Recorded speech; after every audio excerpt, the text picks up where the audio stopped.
Tech day fertility అమ్మ అనే పిలుపుకు శ్రీకారం చుట్టండి. పొందండి ఉచిత మొదటి కన్సల్టేషన్, మొదటి స్కాన్. సంప్రదించండి 8880747474. Breaking news అంతోంది. నిజామాబాద్ జిల్లాలో ఒక్కసారిగా ఉద్రిక్త పరిస్థితి ఏర్పడింది. ఎందుకంటే పోలీస్ కస్టడీలో ఉన్నటువంటి ఒక గల్ఫ్ ఏజెంట్, ఆయన పేరు వచ్చేసి సంపత్, ఆయన అనుమానాస్పదంగా మృతి చెందాడు. అయితే సంపత్ మృతికి పోలీసులే కారణమంటూ అక్కడ బంధువులైతే పూర్తిగా ఆందోళన చేస్తున్నటువంటి పరిస్థితి. ఒక్కసారిగా పోలీసుల పరిసర ప్రాంతాలు కావచ్చు, పోలీస్ స్టేషన్ పరిసర ప్రాంతాలు, అట్లాగే నిజామాబాద్ ప్రభుత్వ ఆసుపత్రి దగ్గర ఉద్రిక్త పరిస్థితి ఏర్పడింది. అసలు ఎందుకు ఈ సంపత్ని ఎందుకు పోలీసులు అరెస్ట్ చేశారు, విచారణ చేస్తున్నారు అంటే, నకిలీ వీసాల కేసులో ఈ పెద్దపల్లి జిల్లాకు చెందినటువంటి సంపత్ని అయితే పోలీసులు అరెస్ట్ చేసిండ్రు. జగిత్యాల్లో Sriram man power consultancy owner అయిన సంపత్ అనే వ్యక్తి అయితే దుబాయ్ పంపిస్తానని చెప్పి మోసం చేశాడని సంపత్ మీద కొంతమంది యువకులు పోలీసులకైతే కంప్లైంట్ చేసిర్రు. సో కోర్టు అనుమతితో సంపత్కు 2 రోజులు రిమాండ్ విధించారు. అయితే రిమాండ్కు తరలిస్తుండగా సంపత్ అనారోగ్యానికి గురైండు అన్నటువంటి సమాచారం.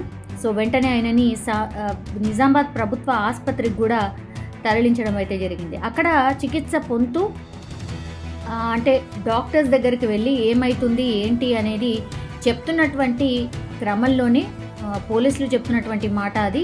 సో పోలీస్ కస్టడీలో ఉన్నప్పుడు క్వశ్చన్ చేస్తున్నటువంటి టైంలో నాకు లెఫ్ట్ హ్యాండ్లో పెయిన్ వస్తుంది అనగానే దగ్గరలో ఉన్నటువంటి హాస్పిటల్కి తీసుకెళ్ళిండ్రు పోలీసులే. అప్పుడు డాక్టర్స్తోని మాట్లాడుతున్నటువంటి టైంలోనే ఆయన కుప్పకూలిపోయిండు. అప్పుడు ఆయనకు సిపిఆర్ చేసే ప్రయత్నం కూడా చేసిండ్రు డాక్టర్స్, కానీ అక్కడే ఆయన చనిపోవడం జరిగింది అనేటువంటి మాట చెప్తున్నారు. సో సంపత్ మృతికైతే పోలీసులే కారణం అంటూ ఇంకోవైపేమో సంపత్ కుటుంబ సభ్యులు అండ్ బంధువులు అయితే ఆందోళన చేస్తున్నారు. సంపత్ మృతిపై నిజామాబాద్ ఏసీపీ రాజా వెంకటరెడ్డి కూడా ఆయన చెప్పడం జరిగింది.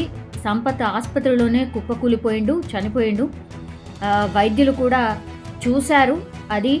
సో రిమాండ్కి అయితే సంపత్ మృతిపై ఎంక్వైరీ కూడా చేస్తున్నాము, 3 వైద్యుల బృందం కూడా పోస్ట్ మార్టం చేస్తున్నారు అనేది సంపత్ కేసుకి సంబంధించి ఇప్పుడు నిజామాబాద్ ఏసీపీ రాజా వెంకటరెడ్డి చెప్తున్నటువంటి సిచ్యువేషన్. కానీ ఇంకోవైపేమో మృతుల బంధువులు ఒకటే ఆరోపిస్తున్నారు, ఆయన హాస్పిటల్ వెళ్ళిన తర్వాత చనిపోలేదు, ఆయనని విచారణ నిమిత్తంలో మరి కొట్టారో ఏం చేశారో తెలియదు, ఆయన పోలీస్ స్టేషన్ పోలీసుల రిమాండ్లో ఉన్నప్పుడే ఆయన చనిపోయిండు, ఈ పోలీసుల దెబ్బలు తాళలేకనే చనిపోయిండు అన్నటువంటి ఆరోపణ కుటుంబ సభ్యులైతే చేస్తున్న పరిస్థితి అయితే కనిపిస్తోంది. సో చాలా డౌట్స్ అయితే ఉన్నాయి కుటుంబ సభ్యులకి. ఎందుకంటే ఈయనని విచారణ నిమిత్తం పోలీసులు అయితే రిమాండ్కి తీసుకోవడం, విచారణ జరుగుతున్నటువంటి టైంలోనే ఆయన నాకు లెఫ్ట్ సైడ్ హ్యాండ్ పెయిన్ వస్తోంది, లెఫ్ట్ సైడ్లో పెయిన్ అనిపిస్తోంది అని చెప్పినట్టుగా, ఆ తర్వాత వెంటనే రెస్పాండ్ అయ్యి దగ్గరలో ఉన్నటువంటి హాస్పిటల్కి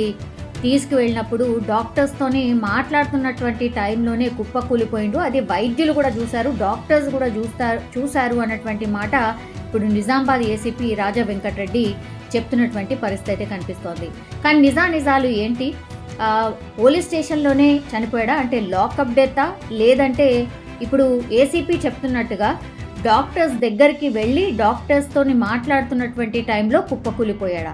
సో ఇవన్నీ కూడా డౌట్స్ ఉన్నాయి కాబట్టి దీని మీద ఎంక్వైరీ నడుస్తోంది అన్నటువంటి మాట చెప్తున్నారు. అట్లాగే 3 వైద్యుల బృందం ఈ పోస్ట్ మార్టంలో పాల్గొనబోతోంది, నిజాలు అక్కడ తెలిసే అవకాశం ఉంటుంది అనేటువంటి మాట చెప్తున్నారు. అట్లాగే మేము ట్రాన్స్పరెంట్గా ఉంటాము, ఏది జరిగినా రిపోర్ట్లో ఏమొచ్చినా మేము చెప్పబోతున్నాము అన్నటువంటి మాట కూడా చెప్తున్నారు. కానీ బంధువులు మాత్రం పూర్తిగా ఆందోళన చేస్తున్న పరిస్థితి.